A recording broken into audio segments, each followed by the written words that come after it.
రాజీ యామిని వాళ్ళిద్దరు మెహందీ ఫంక్షన్ జరుగుతూ ఉంటుంది. ఫంక్షన్ జరుగుతూ ఉండగా ఇంతలో యామిని పెట్టించిన రౌడీ వాళ్ళ ఇంటికి వచ్చి డబ్బులు డిమాండ్ చేస్తూ ఉంటాడు. అది చూసి యామిని అయితే ఒక్కసారిగా షాక్ అయిపోతుంది. ఇక మేడం మీరు బయటకు వస్తారా, నన్ను లోపలికి రమ్మంటారా, వెంటనే వచ్చి నాకు డబ్బులు ఇవ్వండి అని చెప్పి అంటాడు. దాంతో అక్కడ ఉన్న యామిని అయితే మెహందీ పెట్టించుకోకుండా ఆగి నాకు చిన్న అర్జెంట్ పని ఉంది, బయటికి వెళ్ళి వస్తానని చెప్పి వాళ్ళ అమ్మ వాళ్ళతో అంటుంది. అది వినగానే అక్కడ ఉన్న వాళ్ళ అమ్మ అయితే ఏమైంది బేబీ, ఏమైనా ప్రాబ్లమా, ఏమైంది చెప్పు అని చెప్పి అడుగుతూ ఉంటుంది. దాంతో అక్కడ ఉన్న యామిని అయితే ఇలా తప్పించుకోవాలని చూస్తుంది. నా ఫ్రెండ్కి అర్జెంటుగా నేను అవసరం వచ్చింది, వెంటనే వెళ్ళాలి అని చెప్పి యామిని అంటుంది. దాంతో అక్కడ ఉన్న వాళ్ళందరూ కూడా అదేంటమ్మా నీకు పెళ్లి జరగబోతుంది, అలాంటిది నువ్వు ఇప్పుడు బయటికి వెళ్ళడం ఏంటి, అయినా మెహందీ నీ భర్త తన చేతులతో స్వయంగా నీ చేతిలో పెట్టాలని అనుకుంటున్నాడు, మెహందీ పెట్టాలని అనుకుంటే నువ్వేంటి పెట్టించుకోకుండా వెళ్ళిపోతున్నావు అంటూ ధాన్యలక్ష్మి, అపర్ణ, బామ్మ, అప్పు వీళ్ళందరూ కూడా యామినిని అడుగుతూ ఉంటారు. దాంతో యామిని అయితే ఇక చాలు మీరు ఆపండి, మీరేం నాకు చెప్పనవసరం లేదు,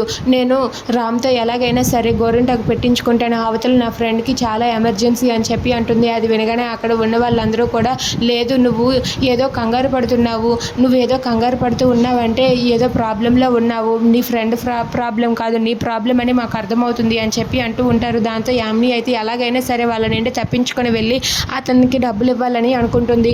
అది చూసి కావ్య అయితే ఎలాగైనా సరే దీని బండారాన్ని రాజు ముందు బయట పెట్టాలని కళావతి నిర్ణయం తీసుకుంటుంది. If you like this video please subscribe our channel.